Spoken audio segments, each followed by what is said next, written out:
What is up, you guys? Welcome back to Me TV Reviews. I am your host, Mo, and today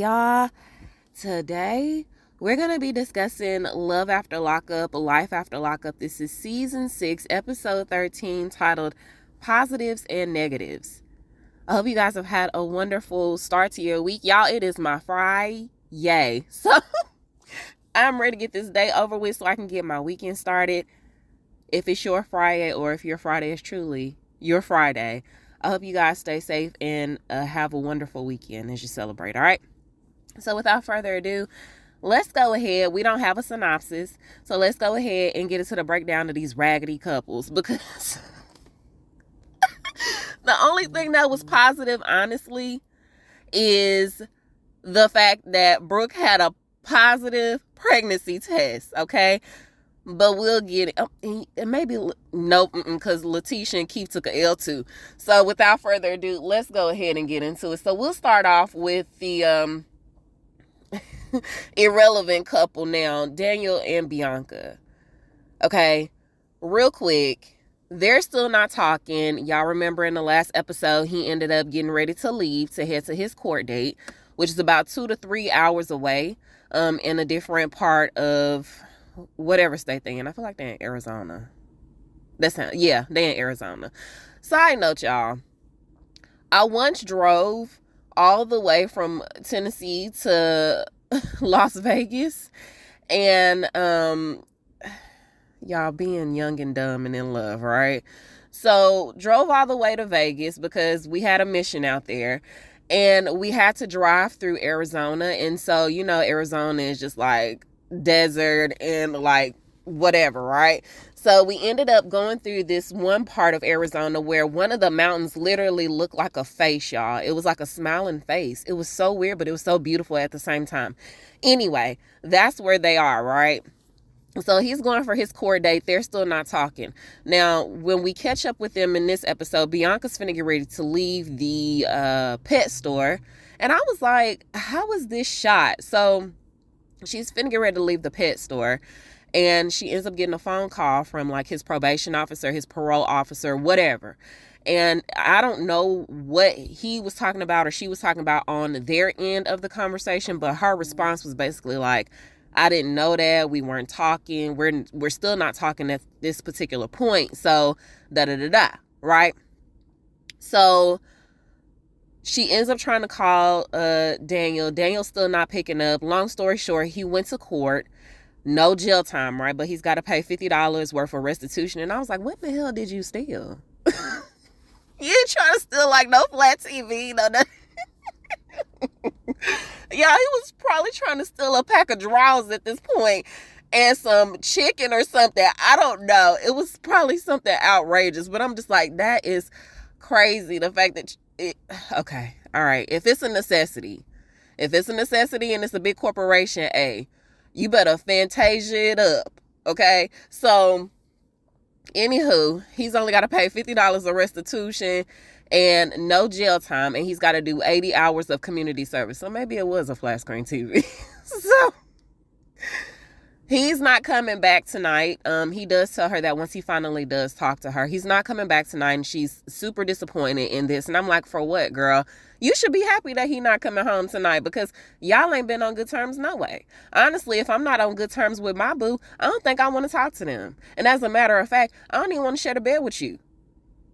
You can stay wherever you sleep at tonight. Not you see what I'm saying? Like, if it's that bad as far as like the strain goes, I'm good. Maybe some time apart will make our hearts grow fonder at this point. Or maybe that'll just give us the clarity that we need, that we don't need to be together. So he ends up calling her and telling her that he's not going to come back tonight. She's disappointed. He's going to stay wherever he is.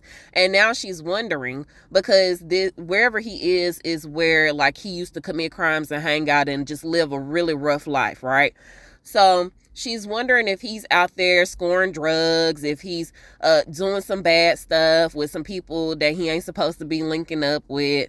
Girl, she trying to be the police when she don't need to be the police over his life. It's a control thing for a lot of these people. And so now he's starting to realize that Bianca really just wants to control his life. He's got a tracker on his phone. He's probably sharing his location or whatever. She can see his location. I don't know. So he stays there for the night because he just feels like he needs some more breathing space from her. Bianca be doing the most, and he just don't have time for that. It's hard enough that he's got to get acclimated back to living life outside of prison and trying to find a job, which he has. Okay, he's been successful in some things, but this relationship is a dud, and you should just be man enough to have that conversation with her versus continuously putting it off, because you were the one that gaslighted her to get her to move from the East Coast all the way out there to where you were, just so y'all could try to live this fantasy life. And I don't know, both of them are wrong. So she's young and naive, and he just wasn't ready for how intense she wanted it to be. So she's at the apartment and she's trying to put all this stuff together, even though he had already told her that he was coming back tomorrow. She's trying to busy herself, and in the process of busying herself, she ends up breaking something that they're supposed to be putting together once he gets back, and she ends up cutting her hand. So now she's going off about that, right? So she's just, Bianca's a mess. Bianca, go home. Like they say, go home, Roger. Go home, Bianca. Okay? So, he still ignoring her phone calls after he gives her that vital information. And then, when he comes back into town, and then he gave this piss poor excuse about, I don't like to drive in the dark. Fool. Okay. All right. When it's lights out, it's lights out in prison. Like, I'm sure your eyes have been able to adapt very well. So, anywho, he comes home the next day, and he does not exactly tell her when he gets to town. He still ignored her phone calls. He literally ignored her phone call, and then it seemed like seconds later, one of his homeboys called, and he was like, yeah, I just got back in town. And he starts telling him about his and Bianca's relationship and how they're still on the outs. And he was like, man, just come and take a load off with us. We at the bar. Now, can I tell you, he don't need these types of friends. Like, okay, so y'all remember he had told us that he hadn't told anybody else about his relapse, right?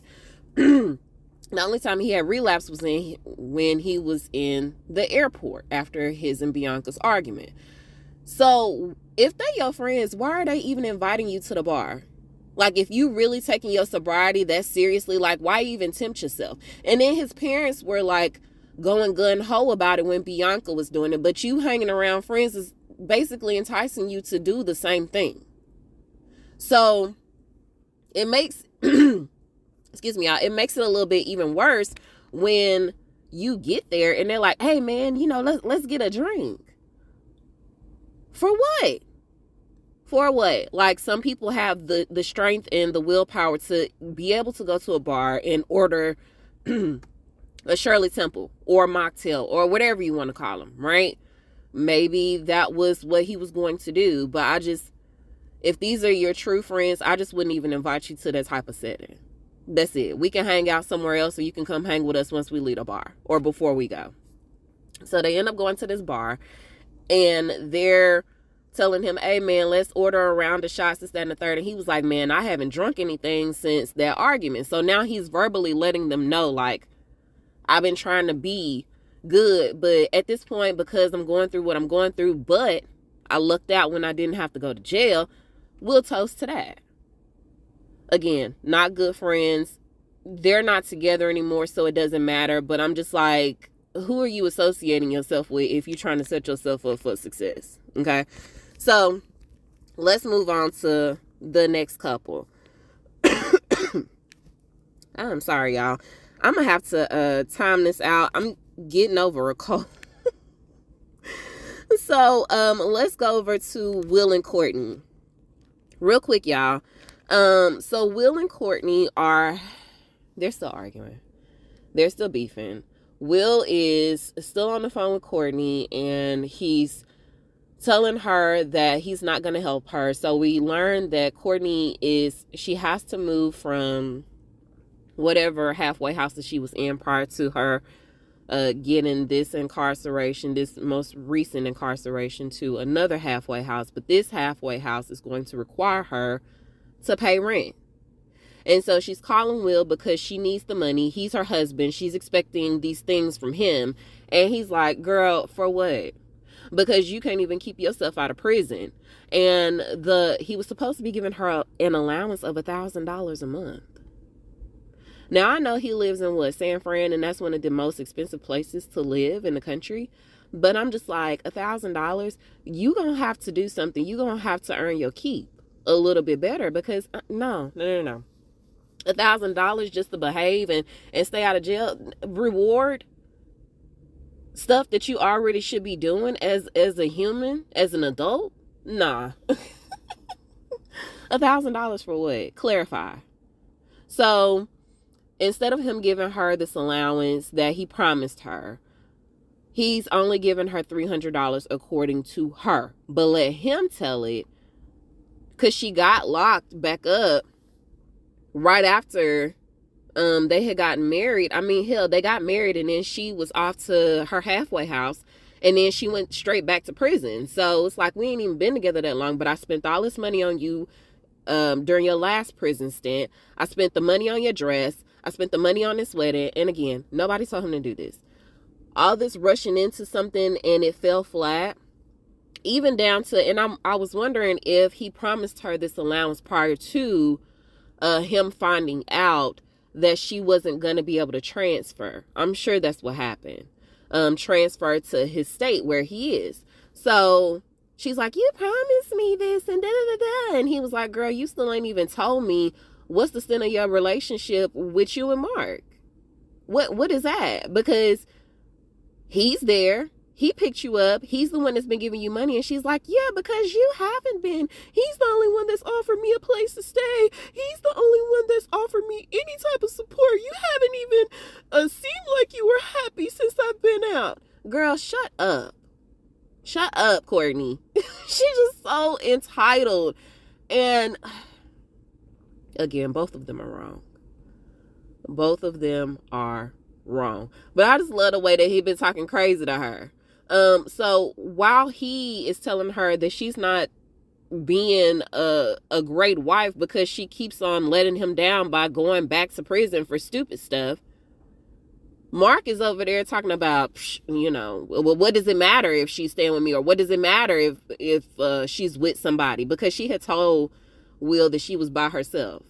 And so she's got him on speakerphone and Mark is like, just making it known that he's there, right? He's trying to make himself seen. Like, yeah, if you ain't willing to do it, I'm willing to take up the slack. And I'm like, how desperate are you?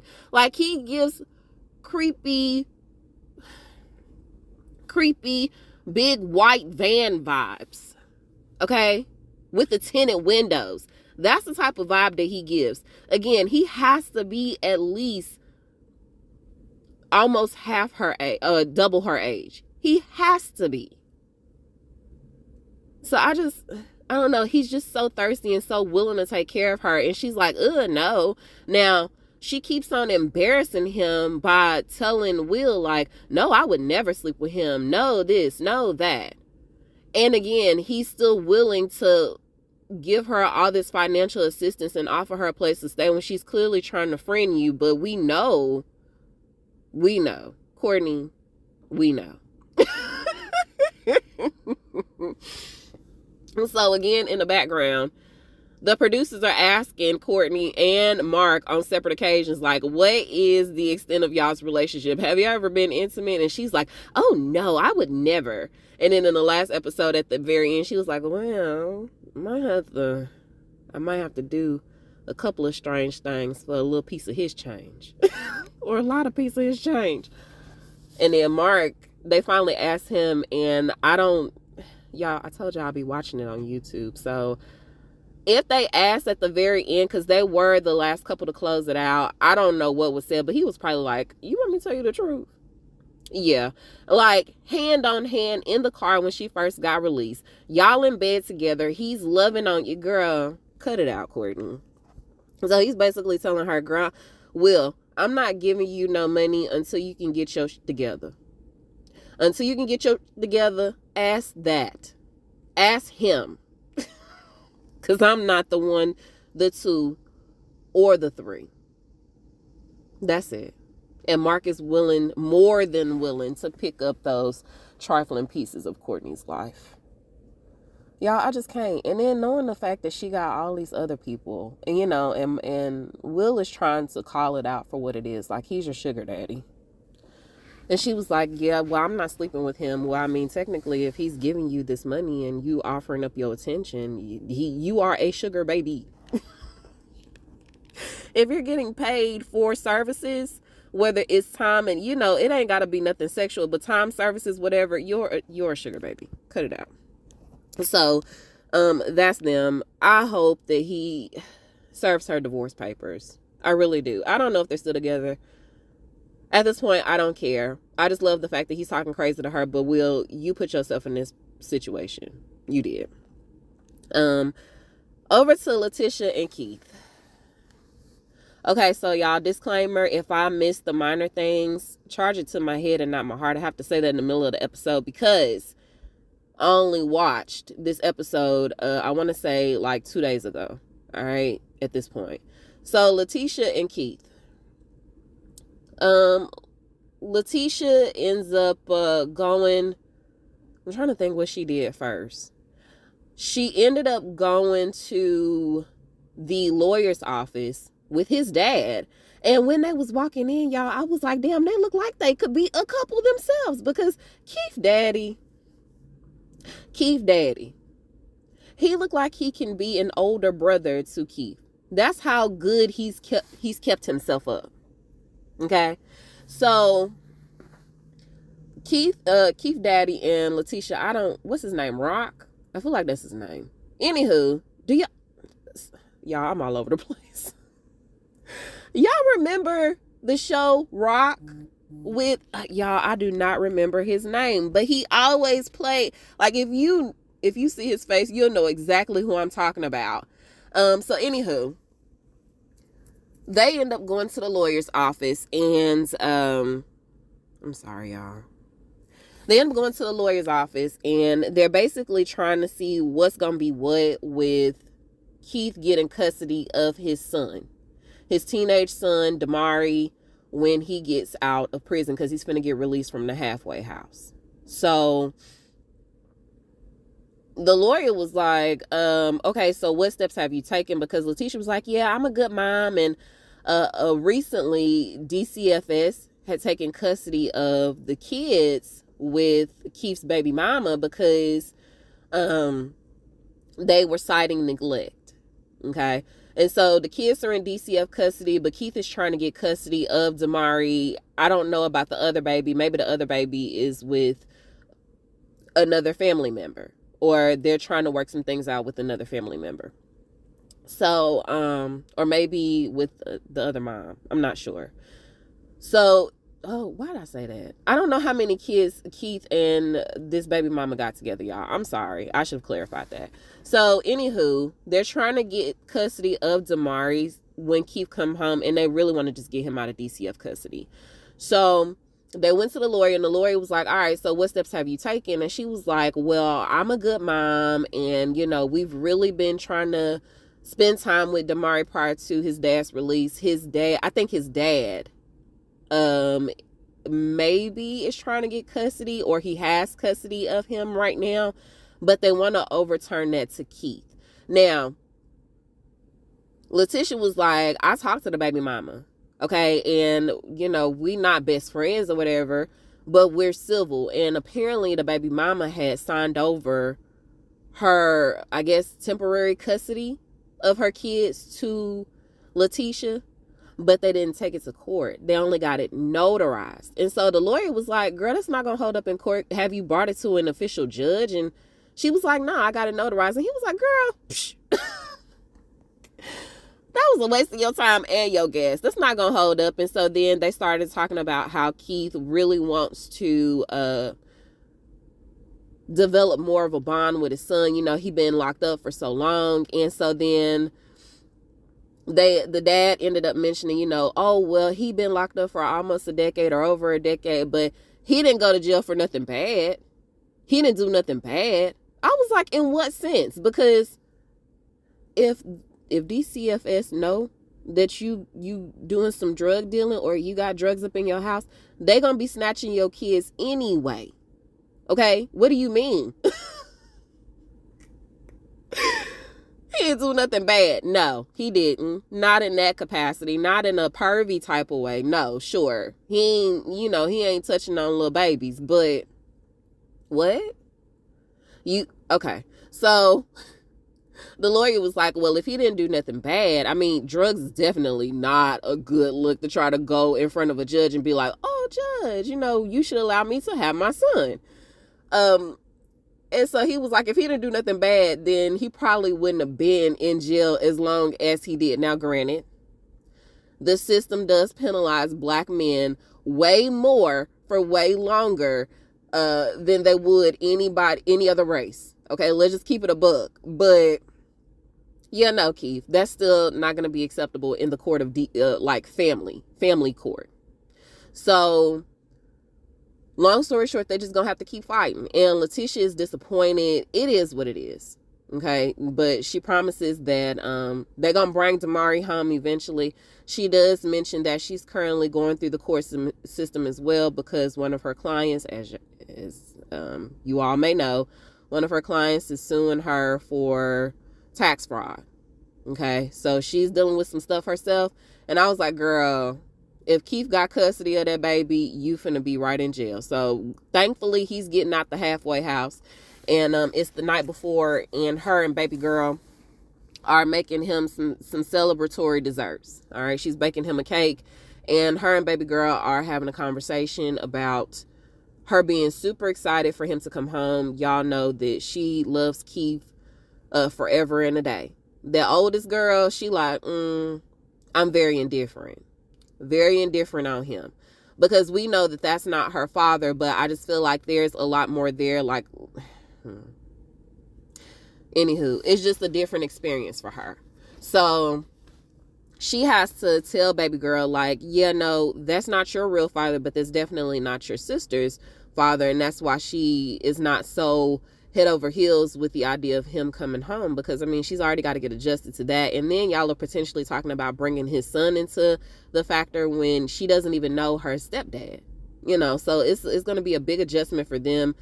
But because baby girl is so young and she talks on the phone with him way more often than the oldest one does, it's going to be a lot easier for her to kind of like slide into that situation. That's the only father that her youngest knows.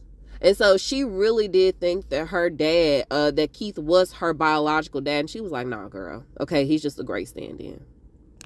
So they're excited about it, that he's coming home. They bake this cake. She go pick her man up after she dropped the babies off at school. And she's just so excited for him to see her, in the outside world and then be able to live together. And I was like, I don't know for how long. You gonna be out here, Letitia. So, Letitia. So we'll see what happens with that. I'm trying to think also he ended up, as soon as he got released, or she picked him up, they ended up going to this restaurant, probably like for some breakfast or something, where some of his family was, including his stepmom and his dad, of course. And I was wondering, like, is the dad with the stepmom? Because she was saying how she had raised him, but when they have their conversation after, everybody welcomes him home, when they have their conversation, the way that she speaks as far as like the relationship goes, it doesn't seem like her and the dad are together, or at least they haven't been together for so long. So I don't know. But anywho, Keith is just really trying to tell her, that he wants to be a better man, a better example for his son now that he's home. He wants to make things right for his kids. So he's got 3 kids. And apparently him, his dad, and his grandfather have all been in the was his grandfather's brother? I think his brother. They've all been in the prison system. So it's just a really bad cycle for them that he wants to end. All right, so we'll see what happens. Like I said, Keith seems like a stand-up dude at this point. So we'll see. Now, over to Troy and Zuria. Troy and ZZ. So Troy and ZZ are finna get ready to celebrate their first Christmas together, their first winter holidays together, and they're decorating their tree. Now, of course, the son is there, her son is there, and he's still trying to get adapted to Troy being home and the families being integrated and all of those things. He's still trying to get that distinction down, the speech distinction down, where there's a we and not a you and a my. It's a us type of situation, right? So he gives Troy a hard time every now and then, and he was like, all right, man, you know, don't be coming to me when you talking about you want the latest toy or whatever. He was like, all right, chill on that, my bad. So it seems like they're on better terms, at least for now, because the last time we saw them, wasn't he walking somewhere? Wasn't he walking off into the abyss to get away from ZZ? I don't know. So now he tells us that, you know, they don't really want for nothing financially and not really struggling like that, because he has been able to establish his own business with, you know, just cleaning, okay, waxing floors and buffing floors. And so that is a lucrative business for him right now. And so he's glad to be able to financially provide and over provide at this point for his family. Okay. So, ZZ tells us that her and Boo Thang pay, they go half and half on all the bills. So she's in a good spot. She's in a good spot with her man. And so just as things seem to be going so swell for them, he ends up getting a phone call from his mama. Now, ZZ tell us that, and him, they tell us that he basically cut her off because the mama is so messy. Okay, she's hilarious, she's embarrassing, she's all the things, but out of all of those, at the forefront is messy. So because of that, and he wants peace in his life, he has decided to fall back on her and love her from a very far distance. So she called him and she was like, hey, what you doing? And he was like, oh, you know, I'm just putting some Christmas stuff up. What's up? And so mama was like, are you somewhere where you can talk by yourself? And he was like, for what? Well, because I don't want to be talking and then get ZZ upset. So she already coming in with bad energy, and Troy was like, nah, I'm good on you, girl. Get off my phone, Karen. So he hangs up the phone with his mama because he ain't trying to argue with her. But then he tried to go back to Christmas decorations, and then he get another phone call. So it seemed to me like Karen and maybe the sister, I feel like her name is Jackie, they were together, or mama had to call sister and let her know, hey, he ain't really vibing with me. He ain't really talking with me right now. So I'm going to need for you to make the phone call on my behalf. So sister ended up calling him what seemed to be like a few minutes later. And she was like on the same thing, like, hey, what you doing? And he was like, oh, you know, I'm just throwing up Christmas decorations. In the middle of him telling her what he doing, she was like, hey, so I'm going to need for you to stop, drop, and roll. Stop everything that you're doing right now. Hold the presses because I need you to get home. It's a family emergency. It's a family emergency. So apparently their little brother Vaughn is going through some sort of crisis where he keeps blowing sister up. It's concerning to her, very concerning to her. But now that Troy is home, she figures that more than a conversation over the phone is needed. A visit, a pop-up needs to be had on his behalf to try to see if he can convince him to do better than what she can. Okay. So Troy was like, I don't understand why you trying to put all this pressure on me. I don't understand why I can't just make a phone call. And she was like, look, we already lost our brother, our other brother. So since you've been locked down, all of the responsibility for keeping this family together, keeping him together, emotionally, in every other aspect, has failed to me. And so Troy is giving us the backstory of Vaughn, and it was something about their dad. I don't know if he's been really active or something happened to him, but either way, I don't think he was involved. So he just feels really bad about the the situation. He wants to be there for his brother, but at the same token, him and ZZ are in a sweet spot right now. He's just trying to figure his life out, and he really don't want to deal with the family drama. But he gonna have to, because that's his little brother, right? He would feel terrible if something were to happen to him. Now, when he get off the phone with her, she was like, look, I don't care what you're doing. I don't care what you say. You need to get your behind here soon. And she hangs up on him. So when he get off the phone with her, ZZ was like, oh, okay, what's going on? Because he had walked away. And he was like, oh, it's Vaughn. And so she was like, oh, what's going on? He was like, I don't know. And that's kind of where they left it for the night. Well, the next day, or it seems like the next day or so, he done packed up his stuff as ZZ is fixing breakfast. And I was like, girl, who are you cooking enough for everybody? Because that look like that's just enough for you. So she's making breakfast. He done packed up, right? And so he's finna get ready to start taking stuff to the car. And she like, where you going?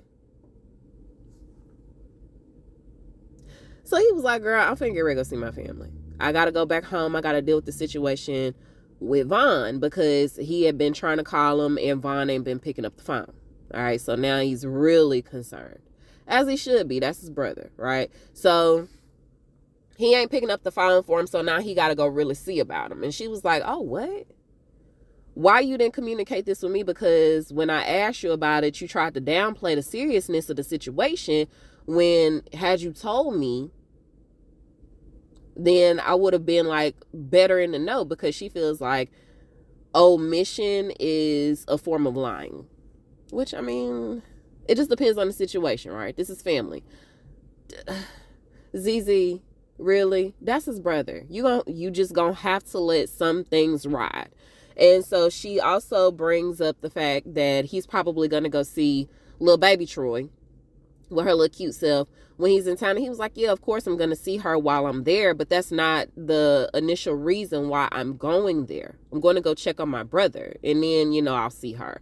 So I think with her mentioning this, she is still under suspicion that he's going to try to fall back with Ariane, whatever her name is, baby mama.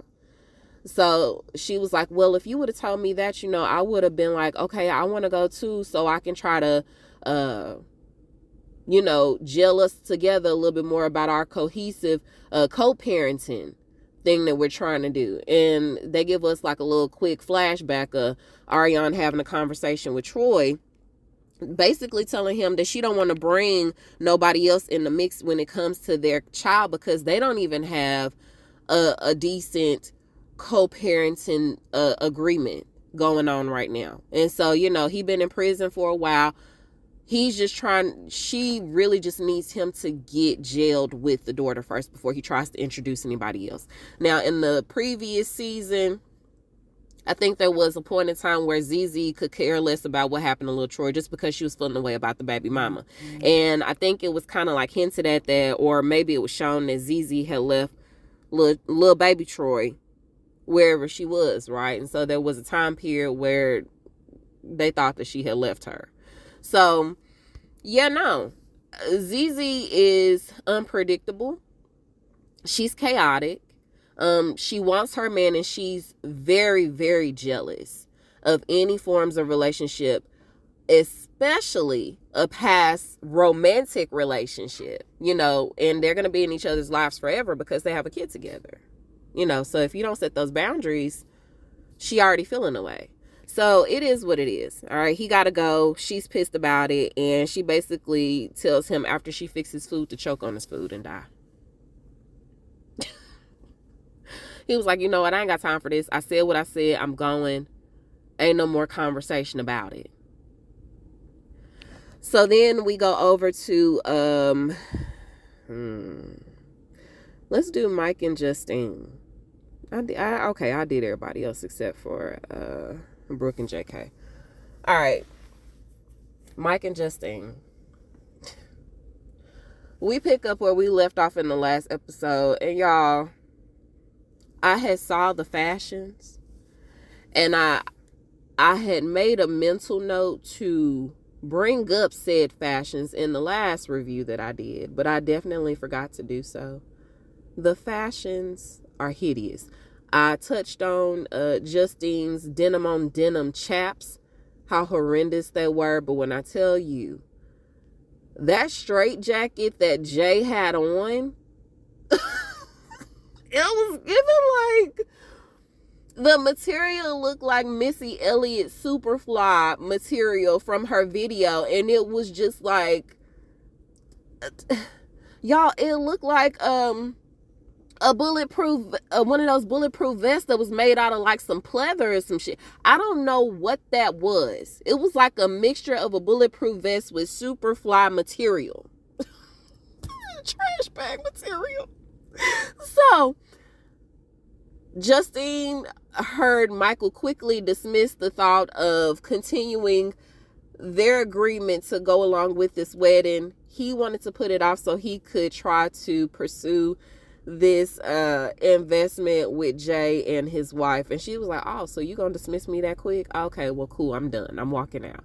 So he's chasing her, talking about how disrespectful that was, that she just got up and walked away, this, that, and the third. And so they're arguing outside, and she was like, look, the fact that you didn't even take into consideration what I've been asking you for. I mean, first he was the one that told her she needed the wedding, but then when she started throwing around prices and ideas, he was like, all right, can we just go to the Dollar Tree instead?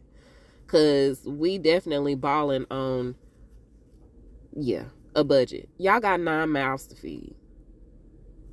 Like, And so she was like, you know what, I could see if you were telling me to sideline my wedding, which, by the way, because when I heard it come out her mouth talking about it was an investment, girl, this is not an investment. This is a night of entertainment for you to show off in front of your family. And I mean, I get it. A wedding is supposed to celebrate the couples. Weddings are phenomenal, or they can be horrendous. They can be awful. They can be the worst day of somebody's life just because of the family and the surroundings of it. Some of it, yeah. So she was like, I get sidelining my wedding for the kids, for school, for whatever, right? But not this, not another business venture, not another quick get rich quick scheme, not another one of these. Because when you tell me that you have decided to invest $100,000 with Jay,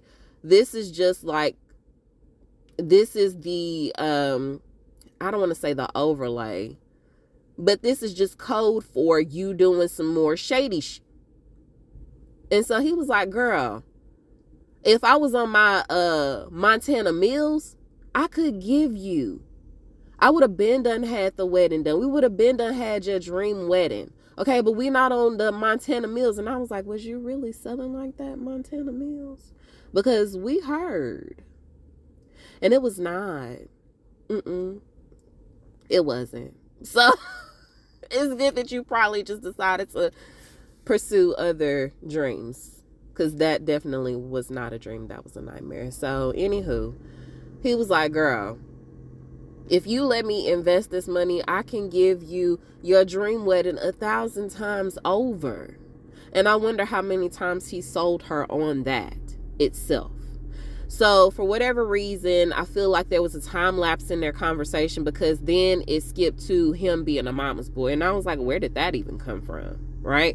So then she ends up telling him, you know what, forget this. Since you want to dismiss me and my opinions about our lively dealings, I'm just going to go home. I'm going to be the wife that you expect me to be and take care of our kids like I always do. I'm going to take care of home like I always do, while you just sit up here and shoot shit, twiddle thumbs, and waste away money.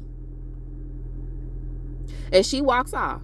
Now, later on that night, they do individual diary cams where she's like, I could care less. I'm so glad that he's on the couch. It's better that he is. And he was like, man, I want to go to the bed with her. I don't want us to be going to bed angry like this, but she just doesn't understand what I'm trying to do.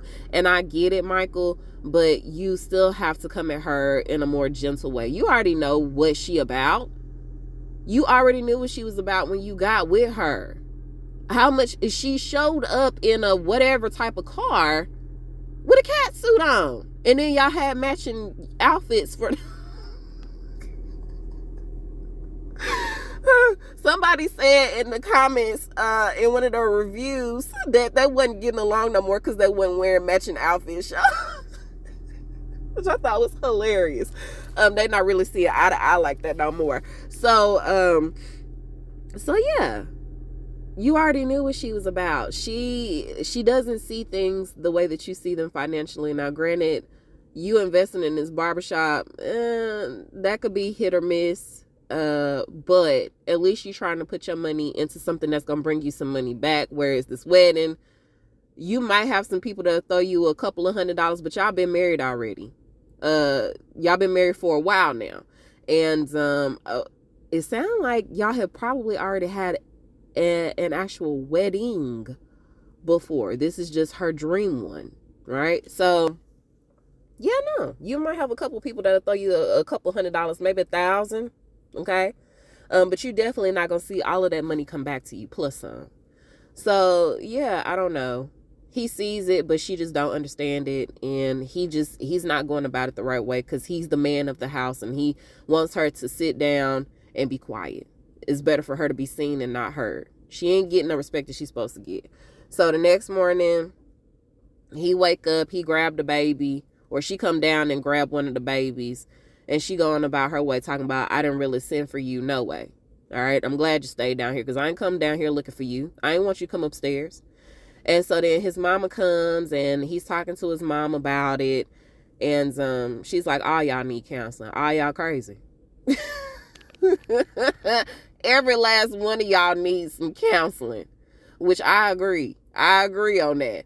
But his mama does say, you know, that Justine... Michael is a mama's boy, okay? Michael is a mama's boy. Let's just put it like that. She gonna ride for her son. So, Justine in her confessional is telling us about her very strained relationship with her mom, because her mom is more realistic about these things. You were a nurse. You left your job to follow a man that wasn't out of jail at that point. But then you turned around and immediately got pregnant, right? And y'all hadn't really established yourselves, and your mom is helping you out quite a bit with the kids that you already have. It's just not a good look. All right. So she speaks to wanting to have a better relationship with her mom, but at this point, it is what it is with her, and she's okay with that. But don't throw it up in my face that I don't have a good relationship. And he's like, well, don't you try to project your bad relationship with your mom onto me. Both points are, yeah, they can be respected. So, speaking of moms and strained relationships, Brooke and her mama. When I tell y'all, I'm so tired of Brooke and JK and just their lack of awareness to their situations that they are in. They're so lackadaisical about everything. Jobs, money, kids, like responsibilities. I just, they drive me crazy. So, we actually opened up the episode with Brooke. Brooke has taken a slew of pregnancy tests, right? She been in the bathroom for like 3 hours, just peeing. Sorry, y'all. She done went to the bathroom. She done went to the kitchen to probably go grab her some more water. She done went to the bathroom again to pee. Actually, you know what? I think she only peed the one time. She peed into a cup and then she just did pregnancy on pregnancy testing to see what the results were. 4 of them are positive, 2 are negative. At this point, majority wins. So we can assume that Brooke might be pregnant. She's probably pregnant. So she finally comes out of the bathroom 8 hours later. And her mama was like, girl, where you been? I've been looking for you. I was like, you wasn't looking for her them weeks that she was gone? Like, oh.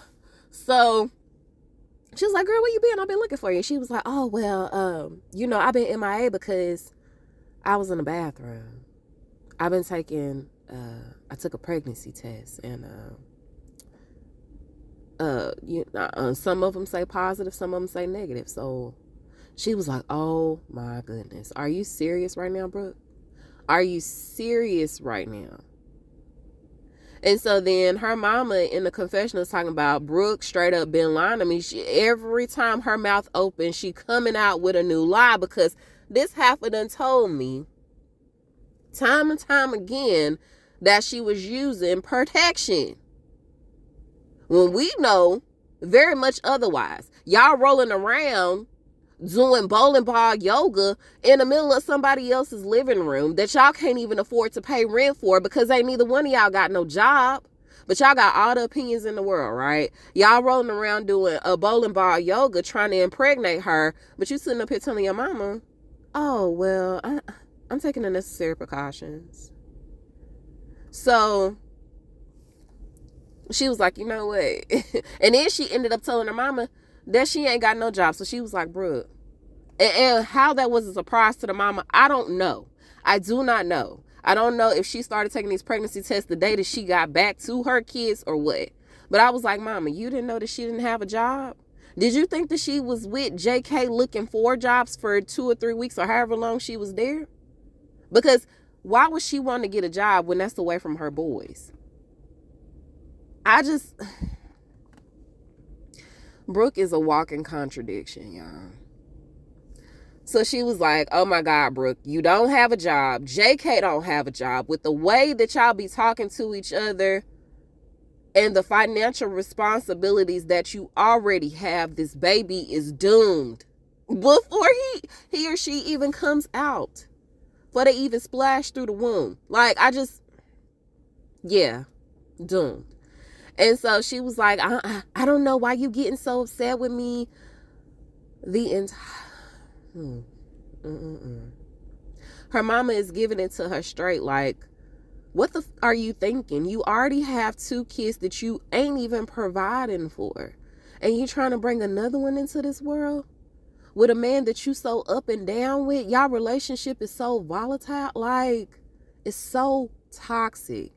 And I don't know why you talking to me like that. I just want you to be happy for me. I don't want you to be speaking to me like that. I wasn't expecting you to do that. I was expecting you to be supportive. And she was like, how am I supposed to be supportive? I'm your mama. And if ain't nobody else gonna give it to you real, I'm definitely gonna do that. Because I've been the one here taking care of your boys. And so she was like, well, it is what it is at this point. So then she was like, look, Brooke, you don't need to say nothing to him about this possible pregnancy until you for sure get a positive blood test. And she was like, hell no, I'm not doing that, mama. And I don't know why her mama is even wasting her breath at this point, because everything that her mama advises her to do, she does the exact opposite. And she was like, hell no, mama, I'm finna go over there right now and I'm finna have a conversation with him because he needs to know. And I was like, did you think that this was gonna make y'all get back together? So she ends up telling us in the confessional, at first I was really hoping that me and JK would be able to have this baby because that's what he's always wanted. But now I'm not so sure. Since we ain't speaking, girl, you finna be a single mama of 3. No, your mama is finna be a single grandmother of 3. Because you ain't about either.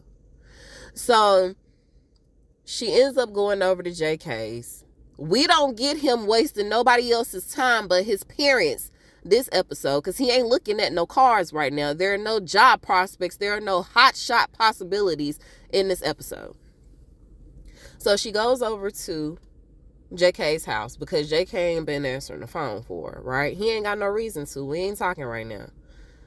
So when she come in, she tells him about this pregnancy, and he was like, I was not expecting that. And my parents definitely just had the conversation with me about not having kids.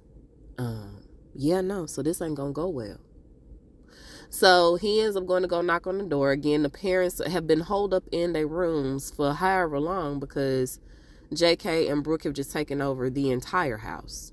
Again, still not paying anything. They're not contributing to anything. Not filling up the fridge. Not going to go get nothing to eat for the night because they can't afford it. No, nothing. So he knocks on the door and he's like, hey, can I speak to y'all in the living room real quick?